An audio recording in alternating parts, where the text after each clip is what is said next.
ans de construction, la Chine a construit un énorme mur de béton à travers le plus grand fleuve d'Eurasie, le Yangtze.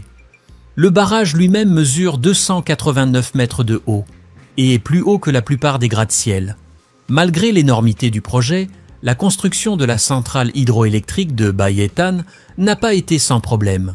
Au cours de l'édification du mur, des difficultés ont été rencontrées pour gérer la stabilité gravitationnelle du sol et empêcher l'effondrement de la structure, ce qui a entraîné des coûts supplémentaires et un allongement de la durée des travaux. La centrale hydroélectrique de Baietan compte au total 16 unités de production nationale d'une capacité de 1 million de kilowatts chacune. Le coût de construction de la centrale hydroélectrique est estimé à 26 milliards de dollars. La plus grande centrale de la cascade du Yangtze est la centrale hydroélectrique des Trois Gorges, dont nous vous parlerons un peu plus loin. Baietan est la deuxième en termes de capacité, et son barrage de 289 mètres de haut recouvre le cours supérieur du Yangtze d'un mur de béton. Le réservoir de l'hydrosystème de Baietan contient 20 627 km3 d'eau, ce qui correspond à la taille d'une petite mer artificielle. À l'heure actuelle, la liste des 6 grandes centrales hydroélectriques construites et exploitées par la Corporation des Trois Gorges sur le fleuve Yangtze comprend Wudongde, Baietan, Xiluodu, Xiangjiaba, Sangxia et Gejuba. Les 4 premières sont situées sur la rivière Jinshajiang, le cours supérieur du fleuve Yangtze, tandis que les 2 dernières sont situées sur le cours moyen du plus grand fleuve de Chine. Ces centrales hydroélectriques sont capables de produire 300 milliards de kilowattheures d'électricité par an, ce qui réduira la consommation de charbon de 90 millions de tonnes et les émissions de dioxyde de carbone de 248 millions de tonnes. Formant un corridor d'énergie propre de 1800 km, elles jouent également un rôle important dans le contrôle des inondations, la navigation, l'utilisation des ressources en eau et la sécurité environnementale dans le bassin du fleuve Yangtze.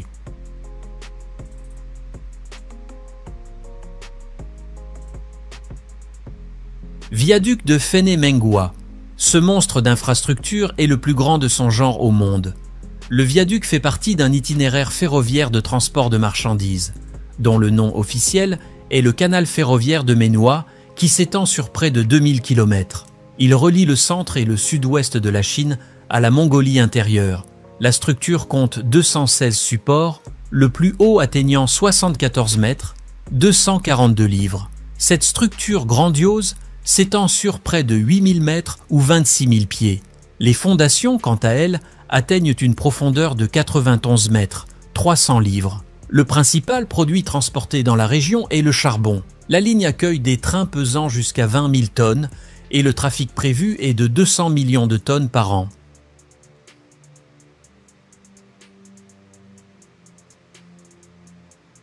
Mais la Chine pourrait-elle s'arrêter à une seule structure géante? Bien sûr que non. Un autre opéra a été construit dans la ville de Harbin, au nord-est de Pékin. Son architecture imite également le paysage naturel. En raison de la configuration convexe-concave des bâtiments faits de panneaux d'aluminium blanc, les architectes ont appelé l'objet une onde sinusoïdale. L'installation de 79 000 m² peut accueillir 1600 personnes dans la salle principale et environ 400 personnes dans la petite salle. Il a été construit sur une île marécageuse de 180 hectares, reliée à la ville par un pont autoroutier. Selon les calculs des architectes, le muret blanc qui entoure la place centrale en hiver se confond avec les congères, ce qui confère au bâtiment un niveau supplémentaire de fusion avec la nature. L'opéra est le centre culturel de la ville, une salle de spectacle et une plateforme publique pour l'art théâtral.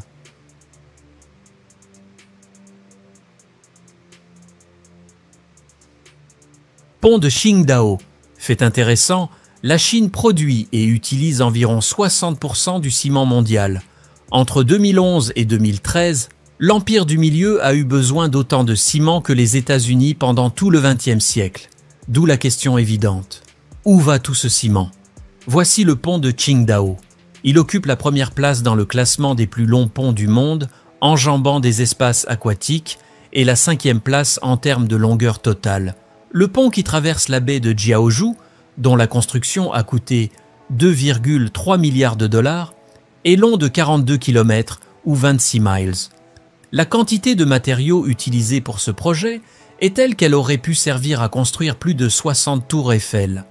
Le pont de Qingdao est un nœud logique majeur et l'une des initiatives les plus importantes du gouvernement de Qingdao pour améliorer l'infrastructure de transport de la ville et encourager le développement homogène de toutes les parties de la ville.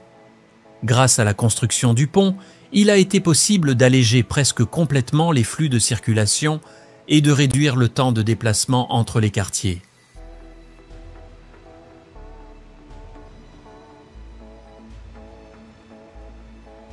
Et l'apogée de l'échelle chinoise peut à juste titre être considéré comme le projet de nivellement des montagnes. Vous avez bien entendu, les Chinois ont décidé de ne pas attendre l'évolution naturelle du paysage, mais de le modifier de leurs propres mains. L'Empire céleste est confronté à une pénurie de zones propices à la vie humaine. C'est pourquoi les autorités locales s'emploient activement à niveler les montagnes avec de la terre.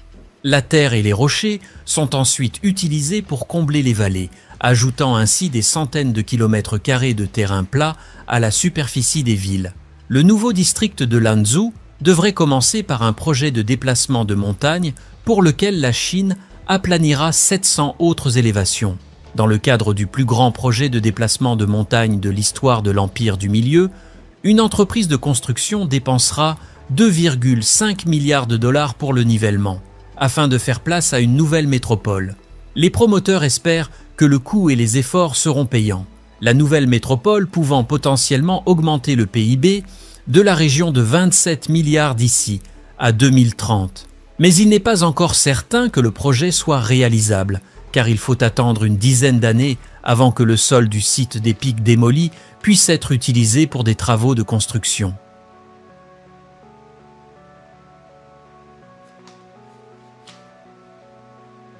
Les constructeurs et ingénieurs chinois sont incontestablement capables de surprendre le monde entier en réalisant des projets grandioses. L'une des constructions les plus uniques de l'histoire de l'humanité est la centrale hydroélectrique des Trois Gorges, dans la province de Hubei. La structure est devenue la plus lourde de la planète. Le poids du barrage est d'environ 65,5 millions de tonnes. Les travaux de création ont duré près de 18 ans. Le barrage est situé sur le fleuve Yangtze, la plus grande voie navigable de Chine. L'énorme potentiel hydroélectrique du fleuve était déjà évident pour les ingénieurs au début du XXe siècle, lorsque la construction du barrage a été évoquée pour la première fois. Ils ont décidé de construire le barrage en 1991, après une nouvelle inondation dont les dégâts s'élevaient à environ 30 milliards de dollars. Il convient de noter que le coût du projet, y compris les fonds pour la réinstallation de plus d'1 million de personnes, a été estimé au même montant. À ce jour, le barrage compte 32 unités de production, dont 6 sont souterraines. Elles produisent environ 100 TWh.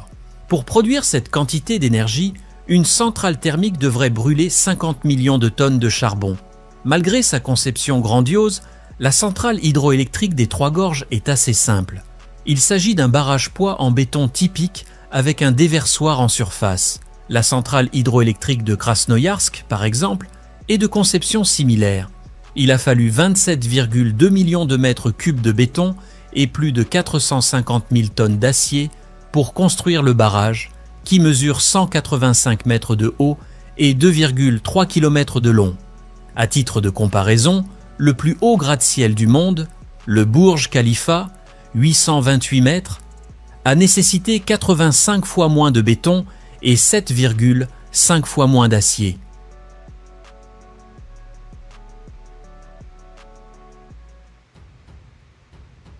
Opéra de Gwangju.